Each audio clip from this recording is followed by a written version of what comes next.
தி Lord. இன்னைக்கு thought of the டேல நம்ம என்ன பார்க்கலாம் அப்படின்னா, ஆவியின் கனிகள்ல 3வது கனியாகிய சமாதானத்த குறித்து நம்ம பார்க்கலாம். சமாதானம் அப்படின்னா என்னன்னா, பகைமை இல்லாத ஒரு நிலைய தான் நம்ம சமாதானம்னு சொல்றோம். சமாதானம் அப்படிங்கிறத இன்னும் நம்ம தனிப்பட்ட விதத்துல சொல்லணும் அப்படின்னா, ஒரு அமைதியான, ஒரு இனிமையான மனநிலையை அடைவது தான் சமாதானம் அப்படின்னு சொல்லலாம். இந்த சமாதானம் இன்னைக்கு நம்ம உலகத்துல எல்லார்கிட்டயும் இருக்கிறதா அப்படின்னு சொல்லி நம்ம கொஞ்சம் யோசிச்சு பார்த்தோம்னா, அ நிஜமாவே இல்ல.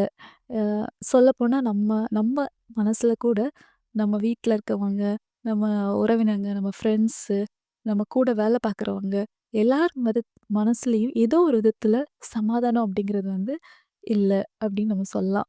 ம்.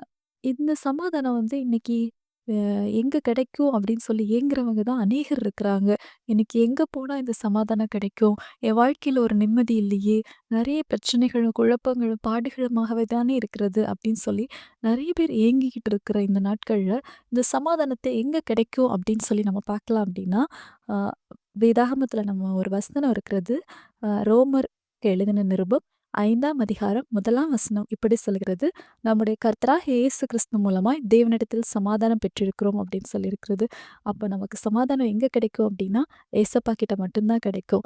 அந்த ஏசப்பா கிட்ட மட்டும் கிடைக்கிற அந்த சமாதானம் எப்படிப்பட்ட சமாதானமா இருக்கும்? அது யாருக்கு கிடைக்கும் அப்படின்னு சொல்லி நம்ம பார்க்கலாம் அப்படின்னா, யோவானுக்கு எழுதின நிருபம் 15ஆம் அதிகாரம் 27ஆம் வசனத்துல பார்க்கும்போது, "சமாதானத்தை உங்களுக்கு வைத்துப் போகிறேன். என்னுடைய சமாதானத்தையே உங்களுக்கு கொடுக்கிறேன். உலகம் கொடுக்கிற பிரகாரம் நான் உங்களுக்கு கொடுக்கிறதில்லை. உங்கள் இருதயம் கலங்காமலும், பயப்படாமலும் இருப்பதாக." அப்படின்னு சொல்லி ஏசப்பா சொல்லியிருக்காங்க. அவருடைய சமாதானத்தையே நம்ம எல்லாருக்குமே வைத்துப் போகிறேன் அப்படின்னு சொல்லியிருக்காங்க. நமக்கு மட்டும் இல்ல, இந்த உலக மக்கத்துல இருக்கக்கூடிய எல்லாருக்குமே அவரோட சமாதானத்த அவர் வைத்துட்டு போயிருக்காங்க. ஸோ, அப்ப அதனால அவரிடத்துலேருந்து சமாதானம் பெற்ற நம்ம, எ எல்லார்கிட்டயும் அந்த சமாதானத்த வந்து காமிக்கணும்.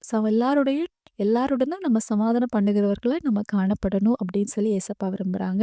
இந்த சமாதானம் பண்ணுகிறவங்க யார் அப்படின்னு சொல்லி ஏசப்பா சொல்லியிருக்காங்க அப்படின்னா, மத்தேயு 5ஆம் அதிகாரம் 9ஆம் வசனம் இப்படி சொல்கிறது. "சமாதானம் பண்ணுகிறவர்கள் பாக்கியவான்கள், அவர்கள் தேவனுடைய புத்திரர் எனப்படுவார்கள்" அப்படின்னு சொல்லியிருக்கு. அப்போ தேவனுடைய பிள்ளைகள் அப்படின்னு சொல்லி அவர் எதன் மூலமா சொல்றாங்க அப்படின்னா, அவகிட்ட இருந்து நம்ம பெற்றுக்கொண்ட சமாதானத்த வந்து நம்ம எல்லார்கிட்டயும் அத காமிக்கணும். எல்லாருடனும் நம்ம சமாதானம் உள்ளவர்களா இருக்க வேண்டும். நம்ம கிட்ட பார்க்குறவங்க, நம்ம வீட்ல உள்ளவங்க, நம்ம கூட வேலை செய்றவங்க எல்லார்கிட்டயும் நம்ம என்ன பண்ணணும் அப்படின்னா, அவருடைய சமாதானத்த வந்து நம்ம காமிக்கணும். சமாதானம் உள்ளவர்களா இருக்கணும். அ அப்படி ஏசப்பா பத்தி அவங்க கிட்ட நம்ம வந்து சொல்லணும். இந்த சமாதானத்த வந்து இன்னைக்கு யார் கொடுத்தா அப்படின்னு கேட்டா, நம்ம ஏசப்பா கிட்டேருந்து அத பெற்றுக்கொண்டோம் அப்படின்னு சொல்லணும். ஸோ அப்படின்னு சொல்லி ஏசப்பா விரும்புறாங்க. ஸோ இன்னைக்கு நாமும் நம்ம கூட இருக்க எல்லார்கிட்டயும் நம்ம சமாதானம் உள்ளவர்களா காணப்பட வேண்டும். நம்ம சமாதானம் உள்ளவர்களா இருக்கணும் அப்படின்னு சொல்லி ஏசப்பா விரும்புறாங்க. So Jesus loves you so much. So bye bye. God bless you.